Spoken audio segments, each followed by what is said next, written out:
पहलगाम आतंकी हमले के बाद भारत द्वारा चलाए गए ऑपरेशन सिंदूर की सफलता के उपलक्ष्य में रामपुर में भी शौर्य तिरंगा यात्रा का आयोजन किया गया। भाजपा नेता मुख्तार अब्बास नकवी ने रामपुर में तिरंगा यात्रा में हिस्सा लिया। इस अवसर पर उन्होंने कहा कि हमारे बहादुर सैनिकों ने आतंकी प्रशिक्षण शिविरों, आतंकी ठिकानों और गढ़ों को जमकर कुचला है। इन आतंकियों के सरगनाओं को जो सबक सिखाया गया है उसे आने वाली पीढ़ियां याद रखेंगी। आपको बता दें कि भाजपा देश भर में इसी तरह की शौर्य तिरंगा यात्राएं निकाल रही है। ये यात्राएं ऑपरेशन सिंदूर की सफलता का जश्न मना रही हैं। इस ऑपरेशन में भारतीय सेना ने बड़ी संख्या में पाकिस्तानी आतंकियों को समाप्त किया था। हमारे सेना के धुरंधरों ने आतंकी टेरिटरी और टकसाल को, आतंकी संपदा और संपत्ति को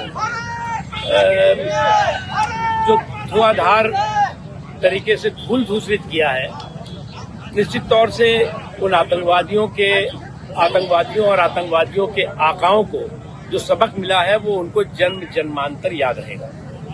और जो जमीन जो है वो आतंकवाद के जल्लादी जानवरों की जमीन बन गई हो, और ऐसे जल्लादी जानवरों की जमीन को जमींदोज करना इंसानियत के लिए भी जरूरी है और पूरी की पूरी संपूर्ण मानवता के लिए जरूरी है। और इसलिए हमारे सुरक्षा बलों के जो हमारे धुरंधर सुरक्षा बल हैं, उन्होंने जिस मजबूती के साथ इन आतंकवादियों के आकाओं की, आतंकवादियों के दाताओं की, आतंकवादियों की संपदा की और संपत्ति की धुलाई की है, निश्चित तौर से वो धूल धूसरित हुए हैं।